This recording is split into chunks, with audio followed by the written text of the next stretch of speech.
Hey guys, it's Lance at Mac Sound Solutions, and today I'm going to be moving my external home folder setup that I've been doing for a year now, which has been great. I had the base model Mac Mini. It had 256 gigs worth of storage, and I set up an external 2 terabyte drive, and I moved my user account, my home folder, onto the external drive. And I've been doing that with 2 Mac Minis, my M4 base model and my M4 Pro. But I've recently upgraded both of those computers with these guys SSDs. You can click the link up here if you're interested in upgrading, and I have videos on how to do it. So now my Mac Mini base model has a 2 terabyte internal storage drive, and my M4 Pro has a 4 terabyte internal drive. So I wanted to find the best way to migrate, or rather clone, my user account back onto the Mac Minis. And the best way to do this is with Carbon Copy Cloner. I've been using Carbon Copy Cloner for years. I'm not sponsored by them. It has a 30-day free trial, so you can try it out before you buy it, but I highly recommend it. It's such a great tool to have if you don't have it already. It works better than Time Machine for this purpose, because when you have your user account living on an external drive, you can back it up with Time Machine, but the problem is Time Machine doesn't remember all your settings when you move it back to the internal drive. Time Machine wants you to have everything internal, back it up, and then you can migrate that data back to the internal drive. But it does not work well if you have your home folder on an external drive. I tried it. That whole drive was backed up on my Time Machine, but when I brought it back in, none of my settings were there. It just looked like it was a brand new user account. All my data was there, but it looked like I had just logged into the Mac for the first time, and none of my dock icons were where they were. None of those settings that you set up on your Mac were there. So when you use Carbon Copy Cloner to clone it back to the internal SSD, then bingo, your permissions, your keychains, everything is just like you had it on the external drive. So that's what we're going to be doing today. We're going to be moving our external user account home folder back to the Mac Mini internal upgraded SSD. Mama, I'm coming home. And I'm just going to jump in here real quick. Make sure to do a Time Machine backup first, so you know you've got a solid backup of your data. Okay, so I'm currently logged into my external SSD user account, HomeX users Mini 4 Pro. Okay, that's the name of my user account that I've run off my external drive. But now, because I've got my brand new 2 terabyte SSD, I want to copy my user onto the internal drive. But first step is to be logged into your external user. That's your main user account that you've presumably been using with the home external user account setup, and log out of your Apple account. Go to Apple settings. I'm currently logged out, but you want to go to your username there and log out of your Apple account. If it asks you to save copies of things, you can say yes. I don't use it for my desktop and documents. I only use it for things like notes and contacts and calendar. So it'll ask you to save things if you want to. They're going to be in the cloud, so they will repopulate once you move your user account to the internal drive.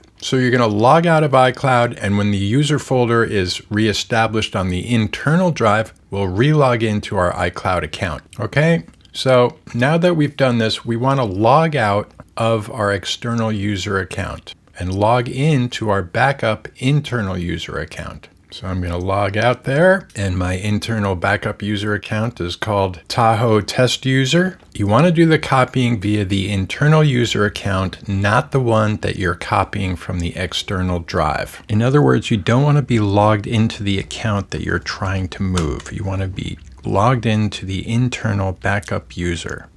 Okay, so I'm logged in. All I got to do is come to Carbon Copy Cloner. I'm running the trial version, which you can use it for 30 days, and then you have to either purchase it or stop using it.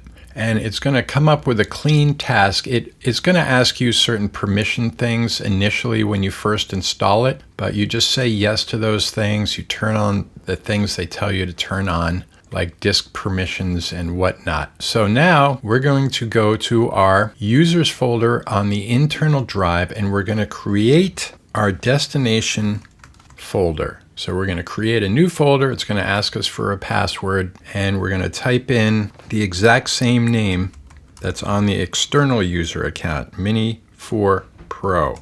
And then it asks us for a password again. We give it to it. And again, we're logged into this account here, not the one we're moving. So now we're going to go to, I'll keep that open. We're going to go back to our external drive, open our users folder, and our source is our external drive.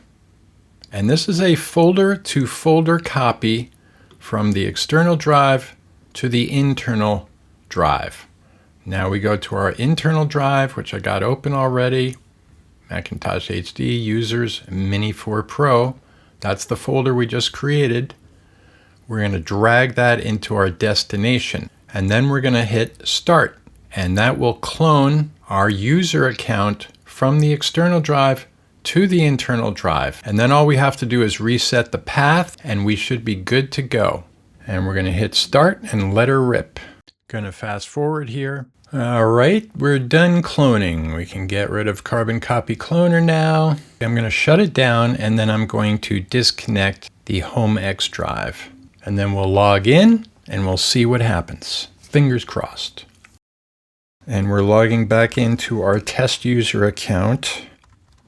Then we're going to set our path to the cloned user. And we'll go up to Users and Groups in the System Settings. And we will hold Control. You hold down the Control key and then click on the username and go to Advanced Options. Advanced Options, User Password, and you can see the path to the user account is still the external drive. And click on Choose, and we'll set the new path to Macintosh HD Users folder. Users, Mini4 Pro, open. All right, our path has been set. Now we're going to log out of our test user, and we're going to log in to our Mini4 Pro account, which is now on the internal SSD. But you can tell it already sees my background, right? And it sees my little car. Those are good signs. So we put in our password, we log in, and everything should be just as it was on the external drive. And yes, there are my apps. Everything is where I left it. Now you will have some things pop up and say you need permission to use the microphone. iStat will say it wants to have permission to access the hard drive. A few things like that, but not a lot. Basically, you are where you left off on the external user account, but it is now on the internal. 372 gigs worth of stuff. And there's my desktop, stuff. I cleaned up, put everything in there. So that's it basically, folks.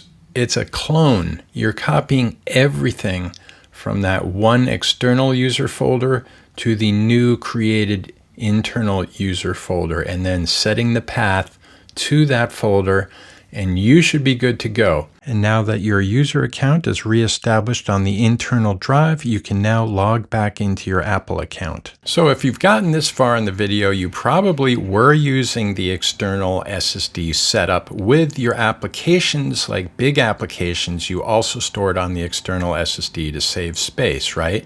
You can now either just leave those there and keep using the SSD with the applications on it, or move those applications back into the internal applications folder. That's up to you. I got plenty of storage, so I've moved my applications back to the internal drive. And most of them should work just fine. I would just test them out individually, move the applications in, eject the external SSD that has the applications on it as well, so there's not a duplicate thing going on there and it's not trying to look at the external user account. Eject the drive, test out your applications, make sure you're good to go. You might have an application that you have to reinstall it with the user account now being on the internal drive. It just depends on the application. I can't possibly cover all of those things. The other thing to note is that once you are happy with your whole setup, I would do a new Time Machine Backup, or you can use Carbon Copy Cloner to back up the whole internal drive again, nice and fresh, new backup. It's got your user account and it's got everything else. And then the other thing you want to do eventually is, once you're confident everything is great, you're good to go with the internal setup, you can then delete that user folder on the external drive and the applications. But mainly, if you're going to keep some apps on the external drive, you want to delete the user account that you have now cloned to the internal drive, just to free up space on the external SSD. And you should be able to just drag it to the trash and empty the trash. And if you have an issue, you could try switching to the backup user and then deleting the external user account, but I don't think you will. Once you're logged into the internal user, you're not using that external user account anymore. You should be able to just delete it. So one last thing I want to touch on here, and it's a pretty important one. When you're doing the cloning from an external drive to the internal drive, it's got to be the same computer, because the Macs tie the user account to that specific computer. They have what's called as a UUID, and that is a universal unique identifier. It's a number that ties the user account with the actual computer that you're using the user account with. So if you try and clone your user account from one computer to another Mac, it's not going to work as well. All your system preferences, all your keychains, all that stuff is not going to be there because it's a different computer, and that breaks the tie to that unique identifier. So that's something to keep in mind. If you want to take your user account that's on an external drive and you want to move it to a different Mac model, you can do it, but you have to use a terminal command, and I'm going to leave that in the video description. But again, always back your stuff up first before attempting things like this. I tried this and it worked. I was able to take my M4 Pro user account and clone that to the base model Mac Mini and have all my settings still there. But the first time I tried it, I didn't have that terminal command. I just did the cloning and it didn't work. None of my settings translated. So whenever you're cloning your user account to a different Mac, it's not going to work like it does when you're just cloning it directly to the same computer that that hard drive was originally connected to. And it's called the UUID, Universal Unique Identifier, which ties your user account identity to macOS system services, including login preferences, cloud keychains, and external home folder associations. So the point here is you got to do it with the same computer. When you use a different computer, there's an ID that gets displaced, and Apple isn't going to recognize it the way it does when it's the same computer. And all your apps and your dock, that would all look like you just logged into the computer for the first time. All right, guys, thanks for watching. Please subscribe to my channel. Give me that thumbs up if you feel so inclined. And, I know I've been pushing around a lot of products lately on my channel. What can I say? Got to make a little money, or at least try to, with this YouTube stuff. I'm going to be trying to, pick back up on more instructional things, but I will be promoting products here and there. And I enjoy getting free stuff. I can't help myself. And I've been getting a lot of free stuff lately. Anyway, thanks for watching, and I will see you on the next Mac Sound Solutions video.